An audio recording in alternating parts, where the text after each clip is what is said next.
Straight চুল আর straight forward মানুষ ছোটোবেলা থেকে দুটোই আমার খুব পছন্দের। সেই জন্য লাঞ্চ টাঞ্চ করে মাকে নিয়ে বেরিয়ে পড়েছি বেসিক্যালি পার্লার যাওয়ার জন্য।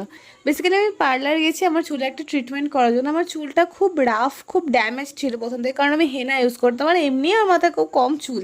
তো সেই জন্য আর আমি তোমাদের যেহেতু বলেছি আমি আমার লাইফের গুড হ্যাবিটগুলো তোমাদের সাথে শেয়ার করবো, এটা বেনিফিশিয়াল হবে তোমাদের জন্য। সেই জন্যই আমি ট্রিটমেন্টটা দেখাচ্ছি, কারণ হচ্ছে এটা ট্রিটমেন্ট, এটা কোনো স্ট্রেটনিং বা কেরাটিন নয়।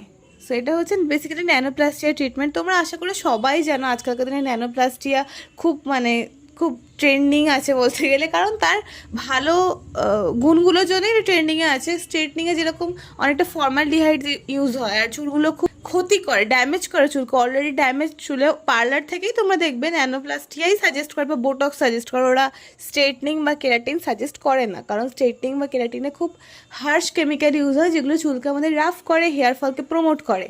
সো সেই জন্য ওরা সাজেস্ট করে না। আর আমার চুলটা এমনিই অনেকটা হালকা আর আমার চুল অলরেডি অনেকটা ড্যামেজ ছিল যেহেতু আমি হেনা ইউজ করতাম।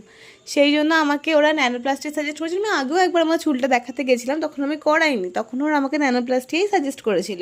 প্রথমেই আমাকে চুলটাতে শ্যাম্পু করালো, শ্যাম্পু করানোর পর 3 মাস শ্যাম্পু করালো পিউরিফাইং শ্যাম্পু দিয়ে, কারণ ওরা যে ভেতরে যদি কোনো নোংরা থাকে স্ক্যাল্পে বা চুলে সেটা পরিষ্কার করার পর প্রসেসগুলো তোমরা দেখতেই পাচ্ছ ভিডিওতে।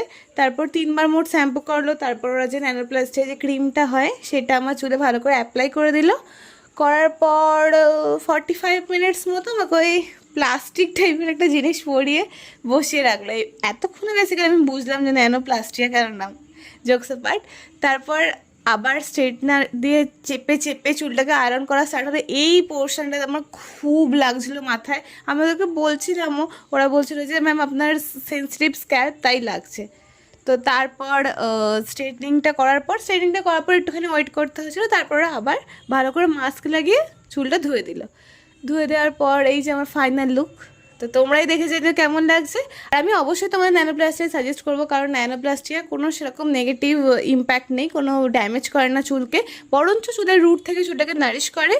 আর তোমাদের চুলে যদি কোনো রকম ড্যামেজ থাকে, ব্রেকেজের প্রবলেম থাকে, সেটাকেও সলভ করে। সো তোমাদের যদি কারোর মনে হয় একটু স্ট্রেট এফেক্ট চাই, তার সাথে হচ্ছে তোমাদের চুলটাকে একটু ম্যানেজেবল করতে ইচ্ছে, তো তোমরা অবশ্যই ন্যানোপ্লাস্টিয়াতে যেতে পারো। কিন্তু কেরাটিন আর স্মুথনিং যাদের চুল ভালো, যাদের চুল খুব ভারী, তাদের জন্যই আমার মনে হয় তাদের জন্যই ভালো। অবশ্যই জানিও ভিডিওটা কেমন লাগলো। যদি ভিডিওটা ভালো লাগে তো অবশ্যই আমাকে সাবস্ক্রাইব করো আর ইনস্টাগ্রামে ফলো করো এরকমই আরও নতুন নতুন আপডেটসের জন্য। এখনকার জন্য বাই বাই।